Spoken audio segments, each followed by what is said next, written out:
শুক্রবার বা জুমার দিন, এই দিনের ফজিলত অনেক আছে। বিশেষ করে রাসূল সাল্লাল্লাহু আলাইহি ওয়াসাল্লাম বলেছেন শুক্রবারে বেশি বেশি ওনার উপর দুরূদ পড়তে। শুক্রবারে কিয়ামত হবে, কিন্তু আফসোস শুক্রবারকে আমরা দাড়ি চাচার দিন বানাই ফেলছি। মানে দিনে 8 দিন বা 7 দিন আমরা অপেক্ষা করি কোন দিন শুক্রবার আসবে। জুমার সলার মতো একটা তাৎপর্যপূর্ণ সলা, যে সলার ব্যাপারে কোরআনুল কারীমে আসছে যে ইয়া আইয়ুহাল্লাযীনা আমানু ইযা নুদিয়া লিস-সালাতি মিন ইয়াউমিল জুমআতি ফাসআউ ইলা যিকরিল্লাহ।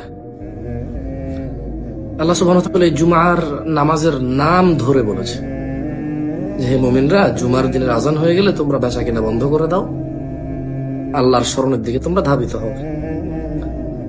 অথচ এই জুমার দিনকে আমরা করে ফেলেছি দাড়ি চাচার দিন।